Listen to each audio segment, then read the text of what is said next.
जय श्री राम। देखिए, इस वीडियो में हम समझेंगे कि धरती पर पहला इंसान कहाँ से आया। क्या उसे अल्लाह ने भेजा, क्या उसे भगवान ने भेजा, क्या उसे गॉड ने भेजा, या वो विज्ञान के अनुसार बंदरों से बना। आज की वीडियो में हम इसी बारे में बात करने वाले हैं। आज से लगभग 1 डेढ़ 2 हजार साल पहले सारा का सारा कार्यक्रम धर्म के हिसाब से ही चलता था। आदमी क्या खाएगा, क्या पिएगा, क्या उसके लिए अच्छा है, क्या उसे करना चाहिए, क्या उसे नहीं करना चाहिए, ये सारी की सारी चीजें कौन बताता था? धर्म बताता था। अब धर्म ही आदमी के लिए सब कुछ था, तो आदमी के जो कुछ सवाल थे उनका जवाब भी धर्म को ही देना था। आदमी के मन में पहले से ही बहुत सारे सवाल थे।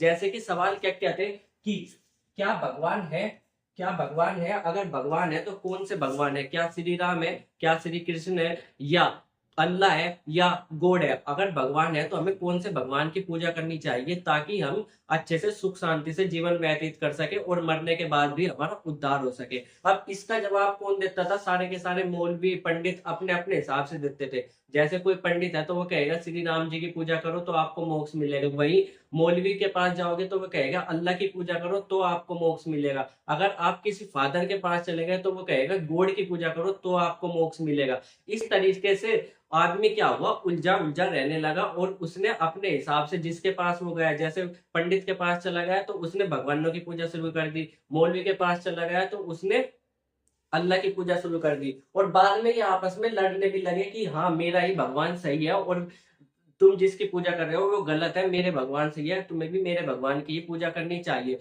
पर फिलहाल ये वाला सवाल के अलावा और भी बहुत सारे सवाल थे आदमी के दिमाग में। जैसे कि क्या आत्मा होती है, अगर आत्मा होती है तो कहाँ होती है शरीर में, किस तरीके से वो शरीर से निकलती है, क्या है उसकी पूरी की पूरी कहानी। ऐसे ऐसे सवाल।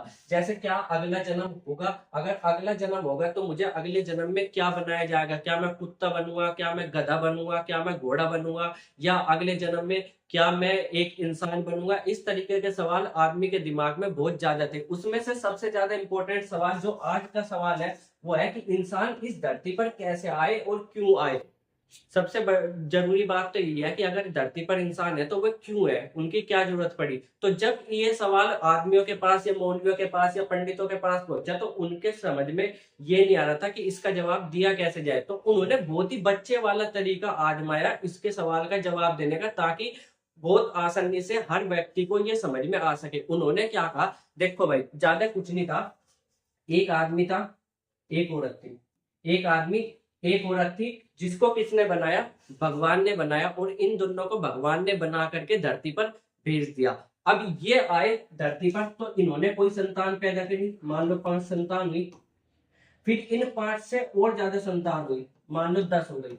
फिर ये 10 से 15 हुए, 15 से 20 हुए, 20 से 50, 50 से 100, 100 से 1000, 1000 से 1 लाख, 1 लाख से 1 करोड़, 1 करोड़ से 100 करोड़, 100 करोड़ से अभी चल ही रहे हैं 200 करोड़ के आसपास, 200, 250, 300 करोड़ हो गए। ठीक है, तो ये तरीका था उनका समझाने का, और ये तरीका ऐसा था कि जो आम आदमी की बहुत ही आसानी से समझ में आ सकता था। कोई भी इस पर सवाल नहीं उठाने वाला था, और यही तरीका लगभग चलता रहा उस समय में। और हर धर्मों ने इसी तरीके का सहारा लिया आदमी को समझाने के लिए कि आदमी इस धरती पर क्यों आया। जैसे हिंदू धर्म में मनु और शत्रुपा को पहला इंसान और पहला औरत बताई गई, पहला व्यक्ति और पहली औरत किसको? मनु और शत्रुपा को बताई गई। वहीं अगर मुस्लिम धर्म में बात करें तो आदम और हव्वा को पहले आदमी औरत बताए गए। वहीं अगर ईसाई धर्म की बात करें तो एडम और ईव को इस धरती पर पहला इंसान और उसकी वाइफ, यानी कि पहला व्यक्ति और उसकी वाइफ बताया गया। बहुत लंबे समय तक यही चीज चलती रही और लोग बाग मानते रहे कि भगवान ने ही इस धरती पर डायरेक्ट इंसानों को भेजा है। पर एक समय आया जब विज्ञान का युग शुरू हो चुका था और विज्ञान अपनी खोजें कर रहा था लगातार। उसने क्या करा, उत्खनन कार्य करने शुरू कर दिए। उत्खनन मतलब जमीन में से खोद खोद करके चीजों को निकालना शुरू कर दिया। तब उसे ऐसी ऐसी चीजें मिली जिसने लोगों को सोचने पर मजबूर कर दिया। जैसे उसमें सबसे पहली चीज मिली जीवाश्म। जीवाश्म क्या होते हैं? देखिए, कोई है जानवर, मान लो ये मछली है, ये मछली है। अब ये क्या हो गई, ये मर गई। अब इसमें क्या होता है, हड्डी होती है, मछली की हड्डी होती है जो कि बहुत जल्दी से गलती नहीं। अब इस पर ये मरने के बाद क्या हो गया, यहाँ पर इसमें मट्टी इसको ढकना शुरू कर देगी, मट्टी इसको ढकना शुरू कर देगी, ढकना शुरू कर देगी, और पूरी ढकते ढकते ढकते ढकते एक समय पर मट्टी इतनी कठोर हो जाएगी कि ये पहाड़ का रूप ले लेगी। ये क्या ले लेती है, पहाड़ का या पत्थर का रूप ले लेती है। अब जब इन पहाड़ों को बीच से बीचों बीच से तोड़ा जाता है तो जो मछली थी वो इस तरीके से पत्थरों पर छप जाती है। तो इसको बोलते हैं जीवाश्म। अब यहाँ से जीवाश्म जब मिले तो लोगों को पता लगा कि हाँ, डायनासोर भी इस धरती पर पहले हमारे से रहते थे, क्योंकि डायनासोर के भी जीवाश्म मिले। अब इस चीज को नकारा नहीं जा सकता कि डायनासोर इंसानों से पहले इस धरती पर रहते थे। तो लोगों ने और ज्यादा सोचना शुरू किया कि ऐसा कैसे हो सकता है, अगर भगवान ने हमें डायरेक्ट धरती पर भेजा है तो हमारे से पहले डायनासोर इस धरती पर क्या कर रहे थे, यानी कि भगवान ने पहले हमें नहीं, पहले डायनासोर को इस धरती पर भेजा था। तो कहीं ना कहीं लोगों ने और ज्यादा सोचना शुरू किया। फिर एक समय पर आया, एक समय पर लोगों को क्या मिलने लगा, ये उत्खनन कार्य में ये इस टाइप की हड्डियां मिलने लगी। क्या इस टाइप की हड्डी? अब ये देखोगे तीनों कंकाल अलग अलग है, इसके जबड़े में, इसके जबड़े में और इसके जबड़े में बहुत ज्यादा अंतर है। तो जब लोगों ने या वैज्ञानिक लोगों ने इनकी खोज की तो इन्होंने पाया कि ये सारे के सारे अलग अलग समय के मानव की हड्डियां है। तो यहाँ से एक चीज और पता लगी कि आज के समय में जैसा मानव दिखता है उस तरीके का आज से कुछ हजार साल पहले नहीं था।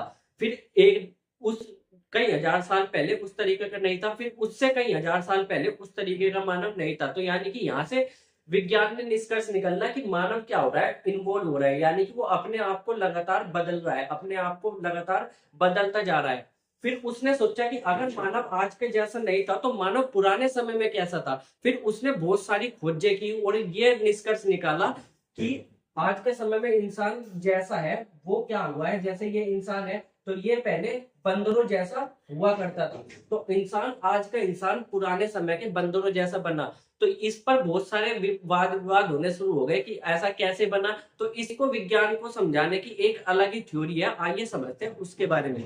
विज्ञान क्या कहता है कि इंसान इस धरती पर कैसे आए। तो विज्ञान ने सबसे पहले इस पृथ्वी को 7 अलग अलग भागों में बांटा हुआ है। पहला है एशिया, अफ्रीका, यूरोप, उत्तरी अमेरिका, दक्षिण अमेरिका, ऑस्ट्रेलिया और अंटार्कटिका। इसी को ही विज्ञान क्या कहता है, महाद्वीप कहता है। विज्ञान ने कहा कि इनमें से एक महाद्वीप था जिसका नाम था अफ्रीका। इसी पर ही सबसे पहले मनुष्य आए। अब अफ्रीका कहाँ है, मैप में अगर आप देखो तो अफ्रीका यहाँ पर है। अफ्रीका आज के समय जैसा नहीं था, पुराने समय में अफ्रीका में बहुत सारे जंगल थे और बड़े बड़े जंगल थे, पेड़ थे और बहुत ज्यादा हरियाली थी। तो उन्हीं जंगलों में, उन्हीं पेड़ों पर ये जो बंदर है, ये हमारे पूर्वज कहे जाते हैं, ये उन पर उछल कूद करते थे। अब उछल कूद करते थे तो जब बंदर उछल कूद करेंगे पेड़ पर तो इनके हाथ तो मजबूत हो गए पर इनके पैर बहुत ज्यादा कमजोर थे। अब एक समय के बाद क्या हुआ, अफ्रीका में जलवायु परिवर्तन हो गया। अब जलवायु परिवर्तन क्या होता है, मान लो वहां पर बहुत सारे पेड़ थे तो वहां की जलवायु क्या हो गई, सूख गई, यानी कि पेड़ धीरे धीरे धीरे धीरे खत्म होने लगे। अब जब पेड़ धीरे धीरे खत्म होने लगे तो इन बंदरों को, इनको क्या कहा जाता है, ड्रायोपिथिकस, जो हमारे पूर्वज भी है, इनको पेड़ों पर से नीचे आना पड़ा। क्यों आना पड़ा, क्योंकि पेड़ उस समय पर कम होने लग रहे थे। अब जब इनको नीचे आना पड़ा, पेड़ों से नीचे आना पड़ा, तो इनके पैर इतने ज्यादा मजबूत नहीं थे। ये जब चल नहीं पाते थे अच्छी तरीके से, ये डोलते डोलते चलते थे और ऐसे जैसे भांग खा रखी हो ना, इस तरीके से इस तरीके से इस तरीके से चलते थे ये, पर बहुत तेज नहीं चल पाते थे। अब इनके अलावा और भी बहुत सारे जानवर रहते थे आसपास में, जैसे चीता हो गया, शेर हो गया। अब ये जानवर क्या है कि ये इनको किसी भी समय मार करके खा जाते थे, क्योंकि इनको भागना भागना नहीं आता था। पेड़ उस समय थे नहीं जहां पर ये चढ़ करके अपने आप को बचाना लगे। अब इन्होंने इन शिकार होने से बचने के लिए क्या करा, झुंड में रहना शुरू कर दिया। अब इन्होंने झुंड में रहना शुरू कर दिया तो आपस में बातचीत भी करनी शुरू कर दी। अब जब आपस में बातचीत करेंगे तो ज्ञान भी इनका बढ़ना शुरू हो गया। अब देखो आपस में बातचीत करेंगे तो उसका ज्ञान इसने लिया, इसका ज्ञान उसने लिया, तो ज्ञान का क्या हो गया, प्रसार हो गया। अब इन्होंने सोचना शुरू कर दिया, जिससे इनका मस्तिष्क, इनका दिमाग धीरे धीरे धीरे धीरे बढ़ने लगा और ये धीरे धीरे क्या करने लगे, धीरे धीरे जमीन पर भी अच्छे तरीके से चलने लगे। आप लोगों ने इसका उदाहरण बच्चे के तौर पर ले सकते हो। जब बच्चे का जन्म होता है तो उसके पैर बहुत ज्यादा कमजोर होते हैं, इसलिए वो पहले क्या घुटनों के बल चलता है, फिर धीरे धीरे वो आंडा पांडा होकर चलता है, फिर धीरे धीरे जब उसके पैर बहुत ज्यादा मजबूत हो जाते हैं तो वो दौड़ने लगता है। ऐसा ही बिल्कुल इनके साथ भी था।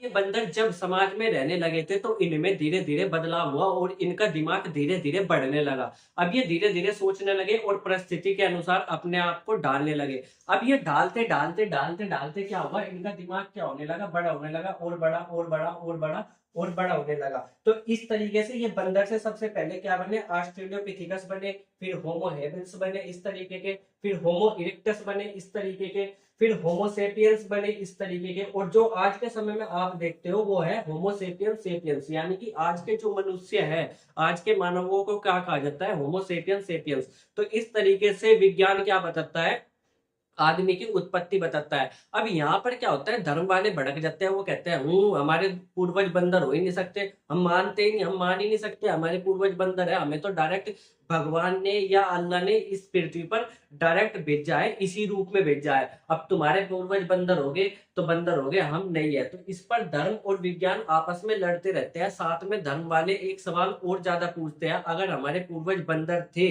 तो आज के बंदर इंसान क्यों नहीं बने। अब इसका आंसर विज्ञान किस तरीके से देता है, इसके बारे में हम अगली वीडियो में बात करेंगे। मिलेंगे अगली वीडियो में, तब तक के लिए बाय बाय।